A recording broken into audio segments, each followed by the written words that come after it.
Welcome to Short Shifts. Jeffrey J. Hulavecchio, Magic Carpet Operator. Damn, that was going to be a good one, and I boofed that. Butt clap me the long day. My voice is going. Anyways, Toph has no idea we're going to talk about short shifts. We got 10 minutes on the clock.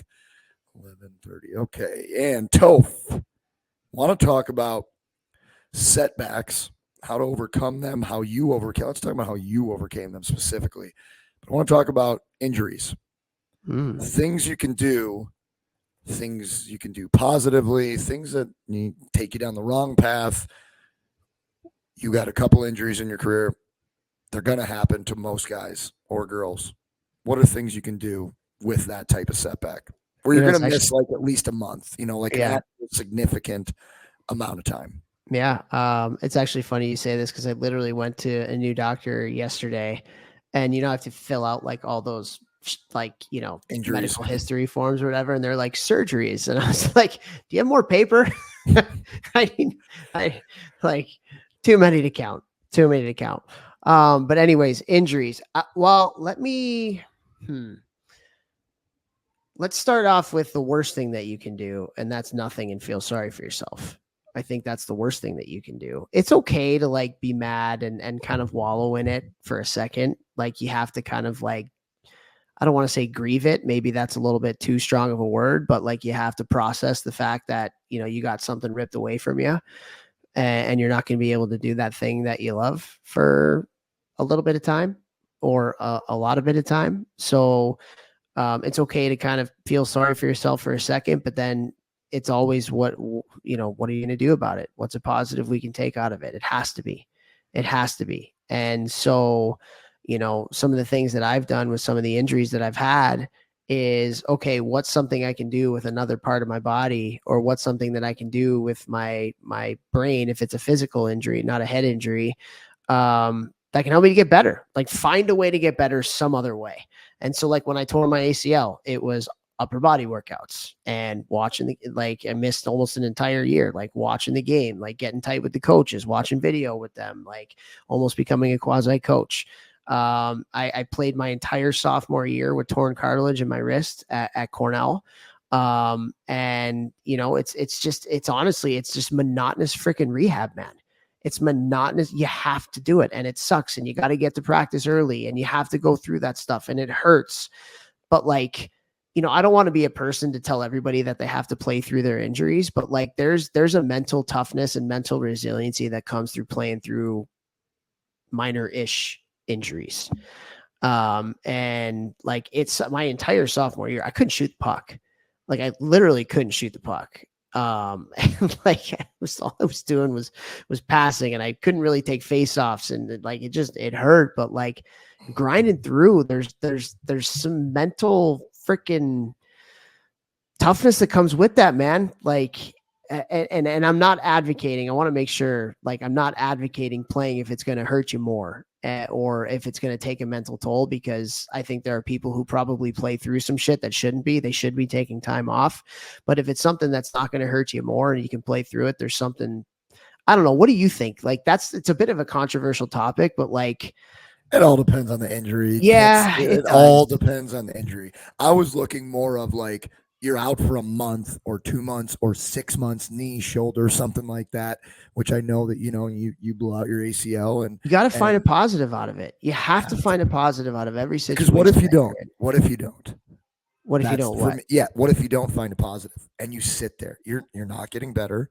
You're not finding the silver lining. You're not making this work for you. You're literally staying the exact same, probably regressing. Or you could do what Tope did here. Become tighter with the coaches to see the game in a different way, to do all of his rehab and build up other things, to work out his upper body and get jacked in his upper body while he couldn't do stuff with his lower body. Like, there is always something you can be doing to be moving the needle. That's the biggest thing, honestly, is like become a coach. I didn't understand the game of hockey until I became a coach. I didn't. Like I did from a processing standpoint. Like I was a smart hockey player, but like I'm telling you that when I became a coach, the entire way that I saw the game changed. Oh, for sure. The entire way that I saw the game changed.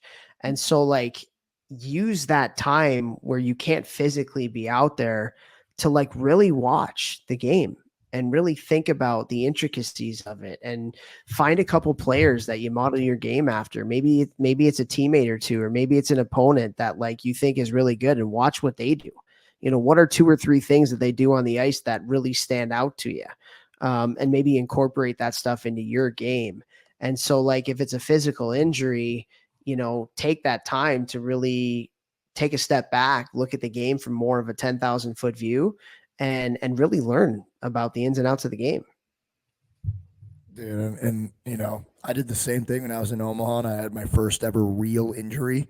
I had my groin tear off the bone, and I was out for 3 months, and that was the first time I ever really, really watched hockey and took notes, and was like, oh, so in that situation there, I could do what he just did, or I should have done that, or I need to pick that up in my game, and it really helped me. It also got me into working out, which I've talked a lot in this podcast, and me getting into training to be a hockey player changed my life, not just my hockey, it changed my life, and finding a way to get better through hard times or hardships will not only make you a more mentally tough human being, it'll make you a better hockey player in the long run too. Because then when little things that are, maybe in the past you would have pouted, or you would have thought it was a big deal, if you move that needle north through the hard times and when you're injured or all that stuff, now this little bump in the road setback that maybe would have set you off in the past, now it's just perspective. Oh, I missed 6 months and I still got better. This isn't a big deal at all. Not a big deal. I'll find a way around this too.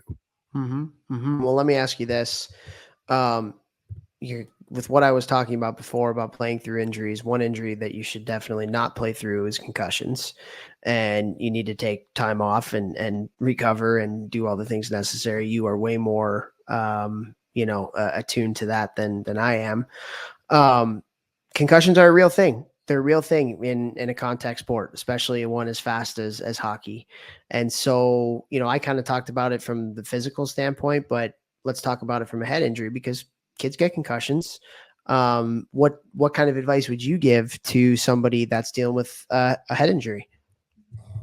I mean, go to a concussion specialist. Don't go to your general MD. The doctor that you go to for your physicals, and if you have bronchitis that you see yearly for checkups, do not go to see that guy if you have over a grade 1 concussion, over a mild dinger, because MDs, like those types of family practices, they know a little about a lot.